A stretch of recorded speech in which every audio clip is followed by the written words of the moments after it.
Olá, queridos amigos, estamos de volta com o nosso Viver Bem Cristo.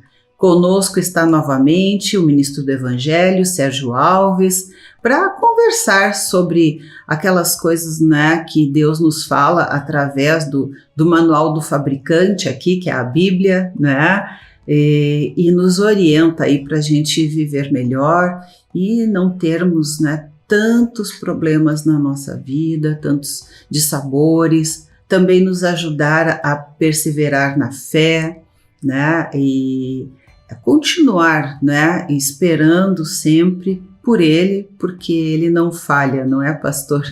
Tudo bem com o senhor? Tudo bem. Uma boa noite a todos da audiência e do programa Viver Bem. Estamos aí à disposição e creio que Deus realmente vai, como sempre, tem nos instruído aqui e nos iluminado para trazer palavras de edificação e de ânimo aí para todos nós. Verdade, e a gente precisa muito disso, né?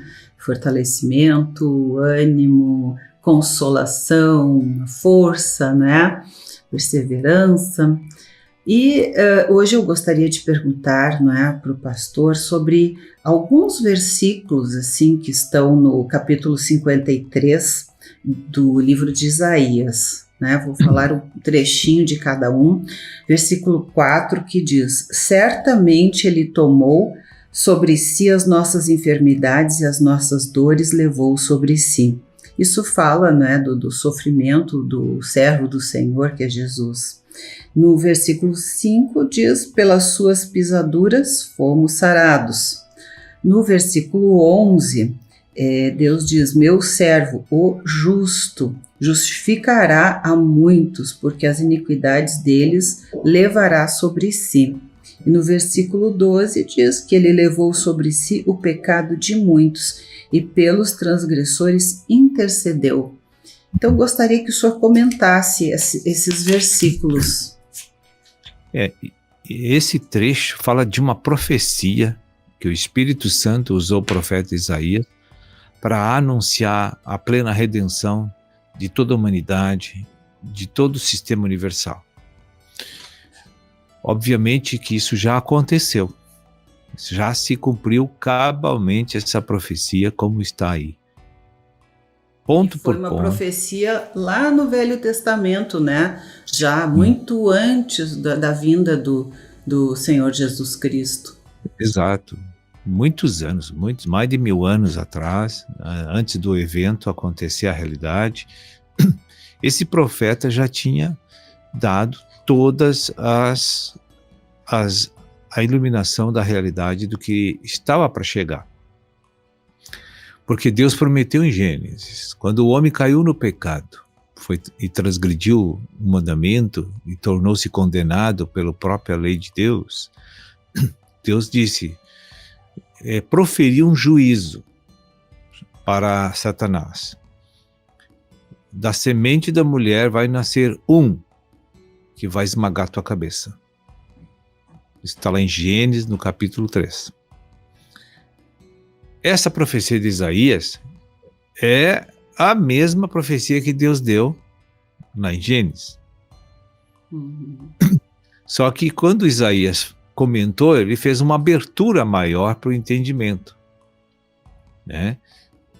Ali em Gênesis, Deus disse, vai nascer um, não é os que vão nascer. Então, Jesus veio pela porta natural que se entra no mundo, que é a madre, né, de uma mulher. E não foi gerado por varão. A concepção foi sobrenatural. Então, ele não trouxe nenhuma bagagem pecaminosa em sua natureza. A natureza dele era pura, seu corpo não havia nenhum tipo de culpa, pecado, nem sua alma. Ele era puro, né? Então, por isso que o Senhor disse, é o único que não tem pecado. Então, esse pode ser um cordeiro para tirar o pecado de todos. Sim, e eu gostaria de comentar ainda, né, que na verdade o que se conclui, né, o meu entendimento é que o próprio Deus se fez homem, não é? E que Deus é um só, e sendo um só, em Jesus Cristo sendo Deus, como pode isso, né? A pessoa comentou. Então, na verdade, é o Deus triuno, né? O Pai, o Filho e o Espírito Santo são um, mas que se apresentam de formas diferentes, não é? Então essa compreensão eu acho importante, porque ele veio concebido pelo Espírito Santo, sendo o próprio Deus, né, que se fez homem. Difícil às vezes entender, mas ao mesmo tempo é fácil, né? A gente precisa pensar, em substância e natureza eles são um só, em substância. Agora, em operação, ele é trino. Então, esse Deus tem 3 aspectos operacionais. É isso que ele quer dizer. Tem a obra de Deus Pai, que é criar. Tem a obra de Deus Filho, que é legislar, né, e salvar. E tem a obra do Espírito Santo, que é executar o que a palavra da verdade fala. Ajuda a se cumprir aquilo na vida das pessoas. Então, é o poder criador, legislativo e executivo. Mas tudo é um só Deus. Não existe 3 deuses, é um só. Eu lembrei, e lembro isso sempre, né, da questão da comparação com o Sol, né, a bola de fogo, que é Deus, a luz, que é Cristo, e o calor, que é o Espírito Santo, e é um único, né, corpo, digamos, é o Sol, uma única coisa. Então, os efeitos do Sol são as operações deles, né, que é a luz e o calor. Mas tudo emana de uma só pessoa, né? Então aí fica fácil realmente com essa figuração das pessoas entender que o nosso Deus ele é 3 nos aspectos funcionais e não um só. O outro aspecto que é importante desse trecho, que certamente, né? Veja, certamente isso falava de futuro, coisas que iam acontecer, que Deus ia descer, ele ia se fazer carne e habitar entre os homens. E por que ele durou 33 anos e meio? Muitas perguntam assim. Pois é. Porque ele precisava viver uma geração humana. Ele precisava, para ser tentado, para ser provado em todos os aspectos aqui, para ver se ele não iria sucumbir e pecar. A todos os 7 pecados capitais, como se diz, né? Fora os outros tantos. Então, ele, em 33 anos e meio, Satanás não achou nenhum pecado nele. Porque quem nos examina e nos acusa não é só Deus. Satanás também sabe quando a gente erra. Ele é o protagonista ali, né? Bem presente, ele incentiva o pecado e também acusa o pecado, né? Então, quando Jesus veio então em carne, Deus teve a oportunidade legal de uma legislação divina vigente que não podia ser alterada. Deus não poderia simplesmente salvar homens, não. Ele tinha que fazer se cumprir toda a sua justiça. Então o próprio Deus tinha que pagar a nossa conta. É isso que a gente tem que entender. Porque o problema do pecado não é um problema. O problema é a legalidade que o próprio Deus colocou para salvar o homem. Pois então, veja só, o Satanás, ele cria o pecado e, né, incentiva o pecado, né, no ser humano, como o senhor disse, e ele mesmo cobra por aquilo que a pessoa fez, que ele mesmo acusa, né?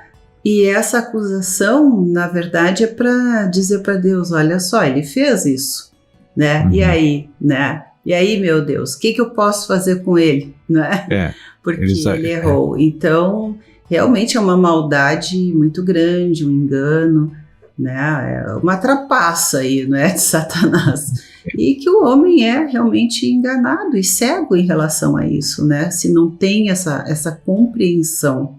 Né? Amém. Mas, pastor, nós vamos fazer um breve intervalo e já voltamos para continuar nesse assunto aí. Amém.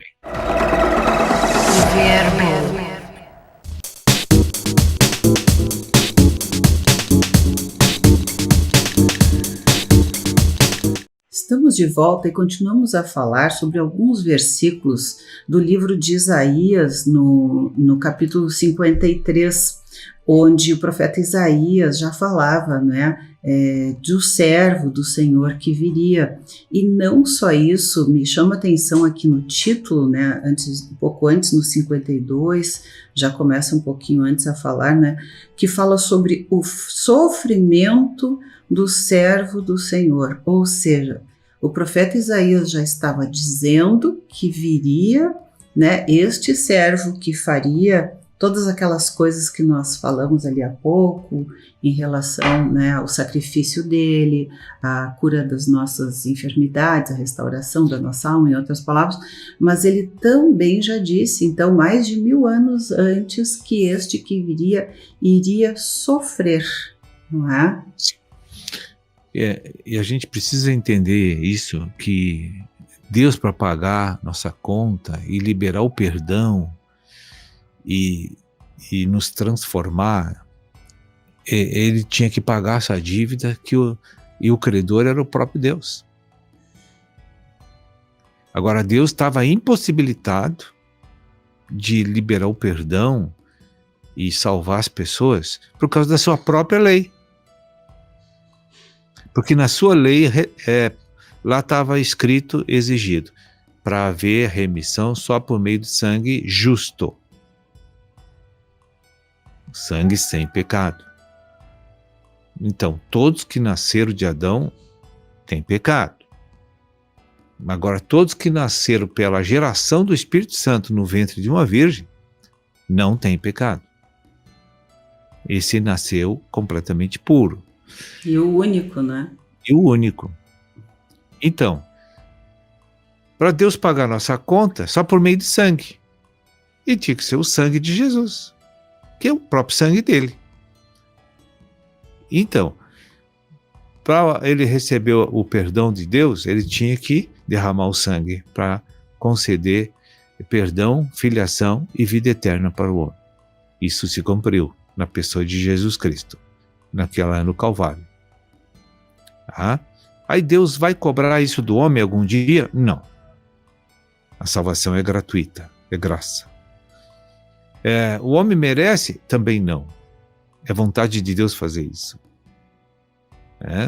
Vou dar um exemplo. Quem é devedor não merece por sua maldade, e mesmo assim Deus é amor e, né, paga o preço, digamos, pela morte do seu filho, né, para que o homem tenha oportunidade ainda de ser restaurado, não é? De ser salvo. É a mesma coisa que, eu vou dar um exemplo aqui, um empresário que tem uma dívida impagável, vamos dar um exemplo. E ele sabe, ele já está lá com a sua idade, lá de 40, 50 anos, e ele não tem como pagar, porque ele gerou uma dívida impagável. Aí chega alguém e manda o advogado arrolar todos os débitos dele e diz assim: olha, esse empresário aqui vai pagar toda a tua conta. Ué, mas por quê? Né? Não tem motivo. Ele vai pagar a tua conta. E daqui todos os títulos, todos os boletos que ele tem, tudo, e vai lá e quita. Então, até foi mal para ele, mas ele quer pagar, vai pagar a tua conta. Tem que pagar. Tem que ter muito amor, não é? Porque bom é só um que está no céu, que é Deus. Então, se tem alguma pessoa boa na terra, é porque Deus está fazendo através dele alguma coisa que te chamou a tua atenção.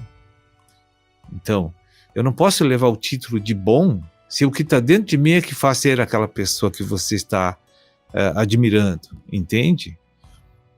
Como o jovem rico na Bíblia. Quando Jesus disse, bom mestre, ele repreendeu o jovem e disse assim, bom é só um que está no céu, só esse. Esse vai salvar pecadores. Verdadeiramente bom. Então, essa dívida, a pessoa pegou e levou com ele. para pagar. Não ficou mais com o devedor. Por isso que disse, ele levou sobre si toda a carga pecaminosa que estava em nós. Ele removeu o pecado de nós diante de Deus. Deus agora nos olha justificados pela fé e pelo sangue de Jesus. Eu não tenho mais dívida com Deus. Ela foi paga, quitada. E agora sou propriedade exclusiva de Deus. Você, todos os cristãos, são propriedade exclusiva de Deus porque foram comprados. Então toda essa liberdade, toda a filiação, toda a vida eterna que as pessoas têm, tá? Isso é uma repercussão do amor de Deus sobre nós. Né? Eu agora posso andar aqui de cabeça erguida porque não há acusação contra os escolhidos de Deus. Nenhuma condenação. Nenhuma condenação. Romanos 8, né? Apesar disso, muitas pessoas, né, que receberam o pagamento dessa dívida, não há mais condenação, ainda elas próprias se acusam, né? Deus não as acusa mais, mas elas se acusam na sua mente, olham lá para trás, tem aqueles conflitos, né? Mas Deus diz, apaguei, né, as tuas dívidas. Então, esse sofrimento que às vezes a pessoa tem olhando lá para trás é um engano, não é? Não existe mais perante Deus. Não existe. Perante os homens, sim, né? Talvez tenha feito coisas, né, que precisam pagar, né, na sociedade, claro, pelo que fez, enfim, né, segundo as leis humanas, mas segundo Deus, não. Não, tudo que tange ao ambiente espiritual que nos cerca, está resolvido o assunto. Agora, ali diz que Jesus cura, salva, liberta, transforma. Então, muitas pessoas que recebem a salvação de Deus chegando na igreja estão cheias de doenças. Como resolver esse assunto? Se ele já está livre do pecado e perdoado por Deus, mas a doença continua nele. Bom, aí é outro movimento de Deus que vem por meio da ação do Espírito Santo e da fidelidade dele a Deus por meio da palavra. Isso é outro assunto. São as consequências. De cura, que até nós falamos sobre aquele livro, A Cura Interior, né? Como é que pode se dar esse processo? Então, isso é um processo lento, progressivo, e que eu vou imprimir o ritmo de velocidade de acordo com a minha também consagração prática. Se ela é intensa, mais rápido eu recebo as bênçãos da libertação e da cura das enfermidades, das doenças. Então, são direitos que eu adquiri por meio de Jesus Cristo também na cruz, mas que não é no primeiro momento que eu vou receber, né? Às vezes até pode ser. Eu mesmo tenho uma experiência que logo que cheguei na igreja fui curado também de enfermidades, né? Fui liberto também de vícios, né? Então, Deus fez uma obra porque Ele levou o pecado, então todas as consequências do pecado que ficou em mim, também Ele trata para me libertar. Então é isso que esse trecho está anunciando, que a plena redenção do pecador é por meio do sangue remidor do Filho de Deus, que é o próprio Deus. Verdade, olha, tem uma palavra que diz, né, o meu povo está perecendo, né, por falta de conhecimento, e as pessoas têm muitos sofrimentos porque não conhecem Deus, né, mas como conhecer Deus? Ele se revela através da Bíblia, ele se mostra, o que está ali é o pensamento de Deus, é como ele age, né? Então, mas buscar esse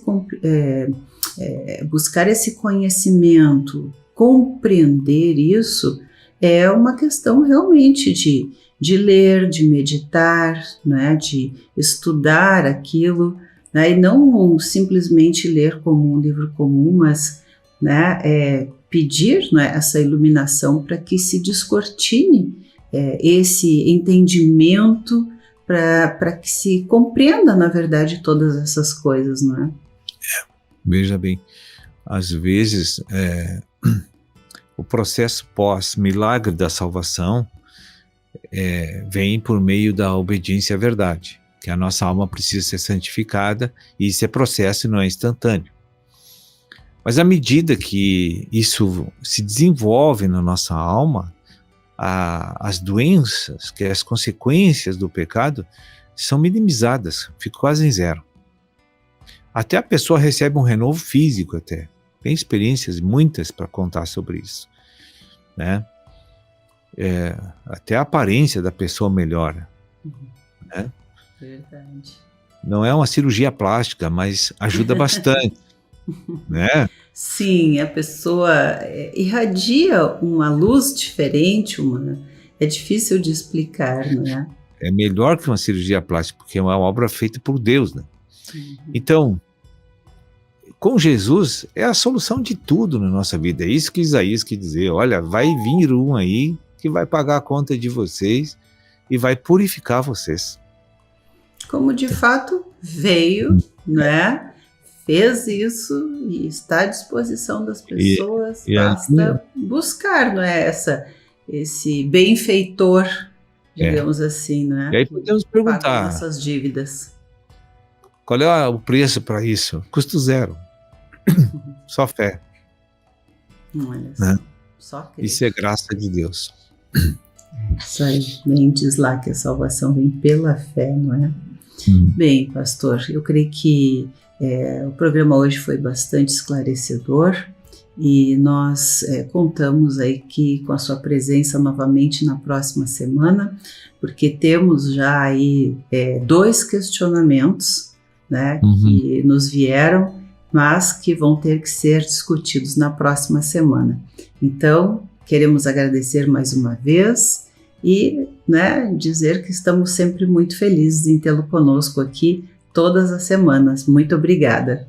Ok, eu que agradeço aí a participação e que toda a nossa audiência aí receba uma bênção do Senhor e todos tenham uma boa noite. Viver